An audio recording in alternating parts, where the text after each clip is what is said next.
This is it. Bungie's big weekly news article has just dropped this week in Destiny, and it's filled with some spicy drama, all right? Because last week they said that they were going to have longer articles coming soon, detailing all of the Edge of Fate sandbox changes and everything coming up, and unfortunately we didn't get that.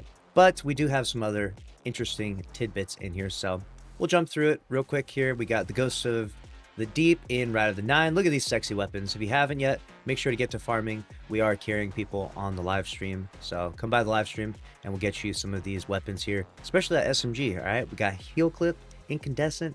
That's nice. All right, and obviously they adjusted the weeks, so it's going to be 2 weeks for each dungeon, and then obviously they're going to have a period of time where they have all three of them, and then the big Lootapalooza for the last week. We already covered this previously, but you know, if you want to, this rewards procrastination, right? Just save all your time and energy and effort for the very last week, because in that case you'll get some good loot, right?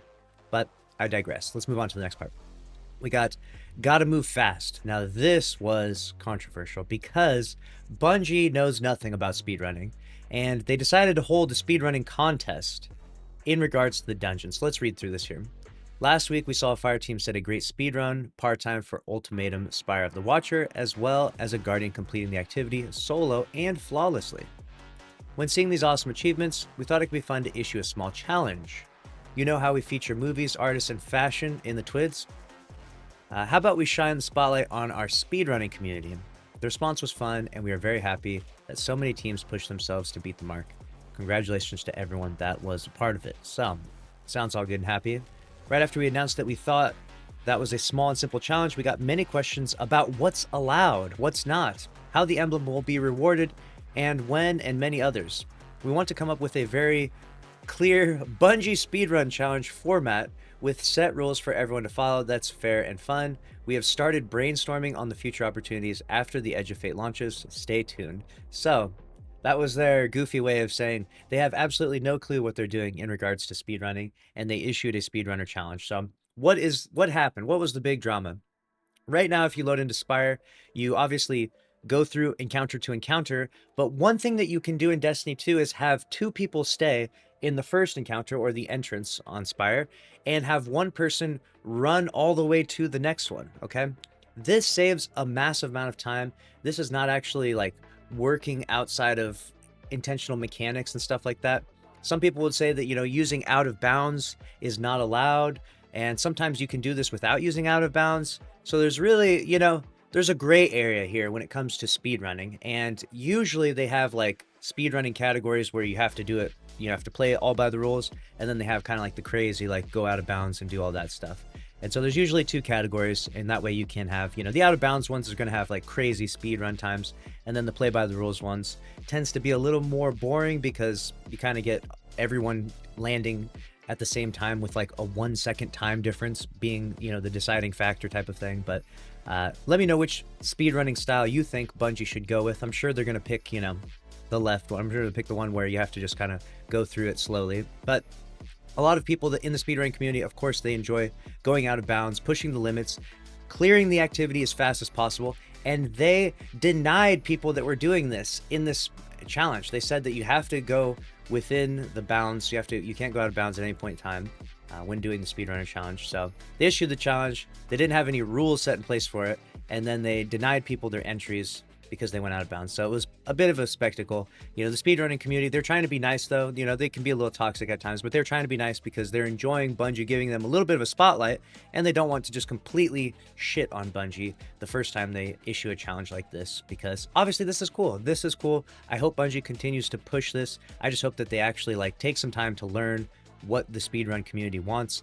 They create a category for both, so that way both are rewarded, and give them equal challenges and loot accordingly. So next up, we got the last chance to get the Slammer Adept.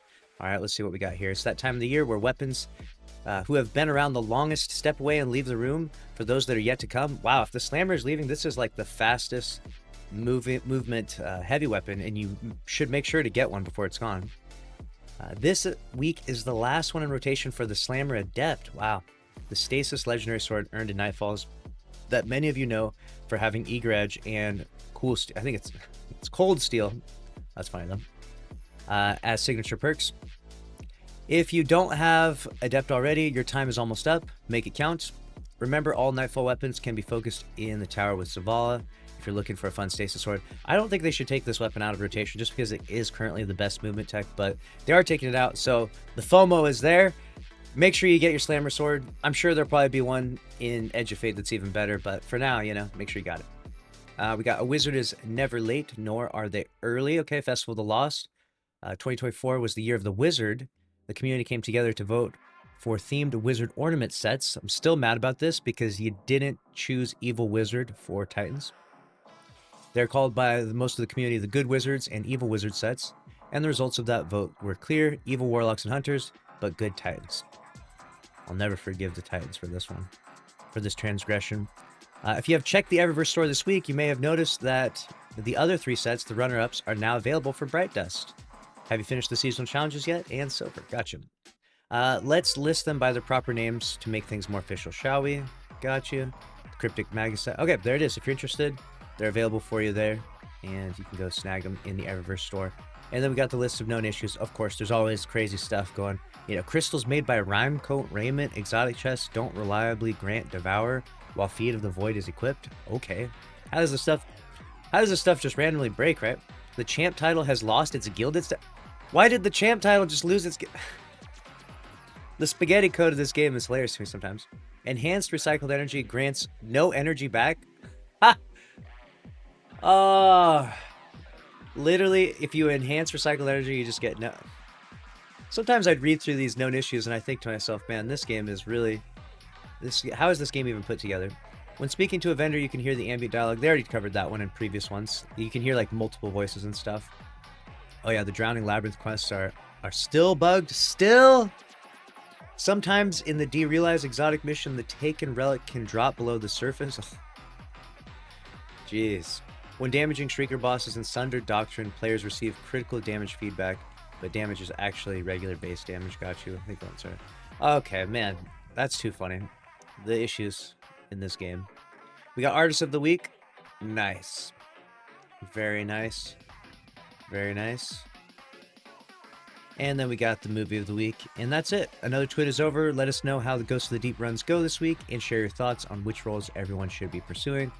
We're also looking for the best strategies to share with the community to adapt to the slightly modified encounter. If you happen to have a video breakdown, don't hesitate to tag us. Be careful around this boss. Okay, well, that's it. I guess they didn't want to cover that. They said they're going to be doing longer articles. You figured they would say that it's like, it's next week, guys. I don't know. Maybe they're giving it some time. Who knows what they're cooking up right now. I know that a lot is happening behind closed doors in Bungie right now, obviously due to all of the marathon stuff. I think that there's a really big shakeup that's going to be happening. I think we're going to see some big announcements. I know that there's a lot of turmoil and animosity from within the studio itself. And obviously this is Destiny 2, as we're not talking about marathon, but the two, you know, it's a shared space, so it bleeds over, definitely. But let me know what you think down in the comment section below. Make sure to get your Slammer, all right, before it's gone. Make sure to grab your armor set if you're interested in looking like a wizard. And, of course, like I said, we'll be grinding out the Ghost of the Deep weapons on the stream, so I'll see you over there. That's a wrap. Later.